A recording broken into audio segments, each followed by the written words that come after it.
ত্রয়োদশ জাতীয় নির্বাচন ও গণভোটের প্রস্তুতি এবং দেশের সার্বিক নিরাপত্তা পরিস্থিতি ঢাকায় বিদেশি মিশনের প্রধানদের জানিয়েছে সরকার। এ বিষয়ে আরও কথা বলবো। আমাদের সাথে অনলাইনে যুক্ত হচ্ছেন প্রথম আলো কূটনৈতিক প্রতিবেদক রাহিদ এজাজ।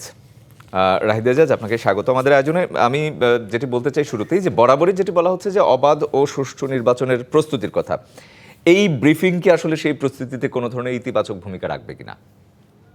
ধন্যবাদ। নরমালি আমরা জানি যে অতীতের ঘটনা প্রবাহ যদি বিশ্লেষণ করি, যখনই আমাদের নির্বাচনের তফসিল ঘোষণা করা হয় বা রোডম্যাপ যেভাবে বলি না কেন, এর পরপর খুব অবভিয়াস কারণেই আমাদের যে ডেভেলপমেন্ট পার্টনার আছে বা বন্ধু দেশগুলো আছে এবং জাতিসংঘ সহ আন্তর্জাতিক সংস্থা, তাদেরকে একটা ব্রিফিং করার রীতি বা রেওয়াজ এটা বরাবরই চলে আসছে।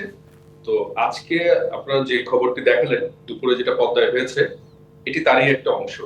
খুব স্বাভাবিক সঙ্গত কারণে আপনি যেমন বললেন, নির্বাচনে রোডম্যাপটা যেমন বলা হয়েছে বা তফসিলের বিষয়গুলো বলা হয়েছে, পাশাপাশি তাদেরকে এটাও বলা হয়েছে যে অন্তর্বর্তী সরকার একটা অবাধ, সুষ্ঠু, নিরপেক্ষ এবং বিশ্বাসযোগ্য নির্বাচন এমন ভাবে করতে চায় যেটা গত 15 বছরে ছিল না, 14, 18 বা 24-এ। তো সেই ক্ষেত্রে তাদেরকে স্ব রাষ্ট্রের পাশাপাশি আমরা জানি ইউরোপিয়ান ইউনিয়ন ইতিমধ্যেই ঘোষণা করেছে তাদের বড় একটা ডেলিগেশন পাঠাবে, যেটা 2008 সালের পর এবারে প্রথম হতে যাচ্ছে 2026-এর ফেব্রুয়ারি নির্বাচনে। তো এই বিষয়গুলো মোটা দাগে বলা হয়েছে। পাশাপাশি আমাদের বোধহয় একটু গত সপ্তাহখানেকের ঘটনা প্রবাহে ফিরে যাওয়া উচিত। 11 তারিখ নির্বাচনের তফসিল ঘোষণা করা হলো এবং 12 ডিসেম্বর দুঃখজনক ভাবে ইনকিলাব মঞ্চের সমন্বয়ক বা মুখপাত্র হাদের উপর যে নৃশংস হামলাটা চালানো হয়েছে। তো স্বাভাবিক এবং সঙ্গত কারণে নিরাপত্তা পরিস্থিতি নিয়ে এক ধরনের শঙ্কা, উদ্বেগ ইতিমধ্যে দেখা দিয়েছে। এবং এরপরে দেখেছি আমরা যুক্তরাষ্ট্র বেশ কিছুদিন বলতে আপনার নিশ্চয় মনে আছে, যখন ভূমিকম্প হয়েছিল, ওই সময় তারা একটা ট্রাভেল অ্যালার্ট বা ভ্রমণ সতর্কতা যেটা করে থাকে তাদের দেশের নাগরিকদের, সেটি আবার এই চলতি সপ্তাহে করেছে। তো স্বাভাবিক এবং সঙ্গত কারণেই নির্বাচনের তফসিল, পর্যবেক্ষক পাঠানো, এর পাশাপাশি ডিপ্লোম্যাটিক মিশন এবং ডিপ্লোম্যাট যারা আছে তাদের নিরাপত্তার বিষয়টি কিন্তু আজকের ব্রিফিং এ পররাষ্ট্র সচিবের বক্তব্যে উঠে এসেছে। জি, আমরা আসলে গতকালই পররাষ্ট্র উপদেষ্টার ব্রিফিং দেখলাম। তিনি সেখানে নানা কথা বলেছেন। এর মধ্যে একটি কথা তিনি বলেছেন যে ভোটের বিষয়ে ভারতের কাছ থেকে আর উপদেশ নিতে চান না। আজকের এর আগে আমরা আসলে দেখেছি যে দুই দেশই পাল্টাপাল্টি তাদের হাইকমিশনারদের আসলে তলব করে, এটা সম্পর্কের আসলে তিক্ততাও দেখা দিয়েছে। এই বিদেশি কূটনীতিকদের ব্রিফিং এর মাধ্যমে আসলে আজকে যেটি করা হলো, সেটি কি আসলে ভারতকে কোনো ধরনের বার্তা দেওয়ার চেষ্টা কিনা যে অবাধ ও সুষ্ঠু নির্বাচনে এই সরকার প্রতিশ্রুতিবদ্ধ? মানে কি মনে করবেন, মানে কি? না, আমি এটা ভারতকে বার্তা দেওয়ার বিষয় হিসেবে দেখি না। এটা আমরা যদি কালকে উপদেষ্টা ব্রিফিং এ যেটা বলছেন, যে বক্তব্যটি আসলে মোরলেস কালকে সারাদিনে অনলাইনে, কাগজে বলুন, টিভিতে বলুন, হেডলাইন হিসেবে এসছে যে নির্বাচন নিয়ে কারো পরামর্শ, উপদেশ কিংবা নসিহত বাংলাদেশ নিতে চায় না। কারণ নতুন এবং ফিরে আসা গ্রাহকদের জন্য নগদে চলছে ক্যাশব্যাক সহ প্রতিদিন হাজারো উপহার জেতার সুযোগ। হবে আশা আর ফেরা, সারপ্রাইজ সেরা।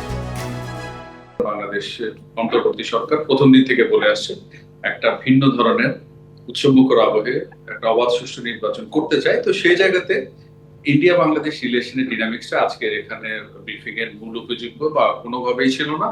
এবং মূল মেসেজটা আমি বলি, ভারত তো একটা রাষ্ট্র দেশ, আমার প্রতিবেশী, বৃহৎ প্রতিবেশী, তাতে কোনো সন্দেহ নেই। আজকে শুধু ভারত না, ওটা আন্তর্জাতিক পরিমণ্ডলে একটা বার্তা দেওয়া যে নির্বাচন করতে যাচ্ছে সরকার, একটা ভিন্ন মাত্রার নির্বাচন যেটা গত 15 বছরে হয়নি। সেই কনটেক্সটে গভর্নমেন্ট কি করতে যাচ্ছে সেই প্রসঙ্গটাই মূলত আজকে ইলেকশনে মূল উপযোগ্য ছিল। এখানে আরেকটি খুব সঙ্গত কারণে আপনি নিশ্চয় জানতে চাইবেন, আমার সাংবাদিক হিসেবে যে অভিজ্ঞতা, সাধারণত এই ব্রিফিং গুলাতে অনেকটা ইন্টারঅ্যাক্টিভ হয়ে থাকে মোস্ট অফ দ্য কেসেস, আবার ইন্টারঅ্যাক্টিভ হয় না এমন ঘটনাও আছে। তো যতটা জেনেছি আজকের ব্রিফিংটা কিন্তু তুলনামূলকভাবে খুব সংক্ষিপ্ত ছিল। পররাষ্ট্র সচিব একটা ব্রিফিং নোট যেটা রেডি করেছিলেন সেটি তিনি পড়ে শুনিয়েছেন।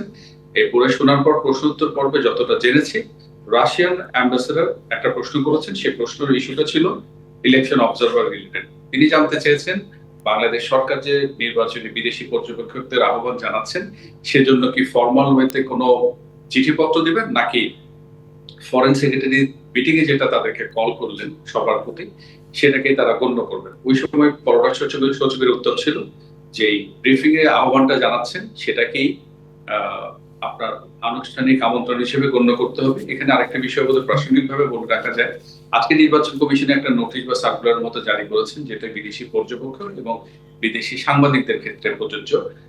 অর্থাৎ যারা নির্বাচন পর্যবেক্ষক করতে চান, নির্বাচন পর্যবেক্ষক হিসেবে তারা, এবং বাংলাদেশের নির্বাচনে যারা খবর সংগ্রহ করতে চান তারা যেন প্রস্তুতিগুলো নেন, যাতে করে 2026-এর ফেব্রুয়ারিতে যে ইলেকশনটা হবে সেখানে তারা আইদার পর্যবেক্ষক কিংবা রিপোর্টিং যে যে জায়গা থেকে কাজ করতে চান সেটার জন্য সর্বতোভাবে কমিশন তাদের সহায়তা করবে।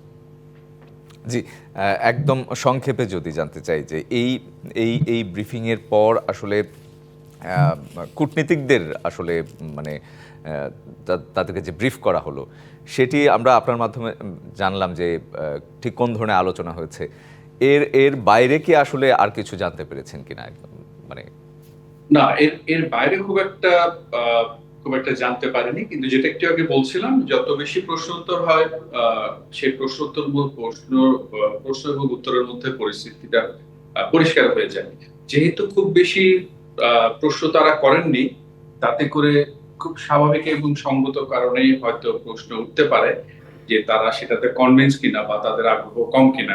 কারণ আমি যে আপনাকে ঘটনাগুলো আপনি দুজনই সংবাদকর্মী হিসেবে জানি, 11 তারিখ থেকে শুরু করে আজকে 18 তারিখ পর্যন্ত যে ঘটনা পরম্পরায় ঘটেছে রাজনৈতিক পরিসরে, সেগুলো নিয়ে খুব স্বাভাবিকভাবে রিপোর্টার হিসেবে আমারও কৌতূহল ছিল। তারা কিছু কিছু বিষয়ে প্রশ্ন করবেন, উত্তর শুনতে চাইবেন।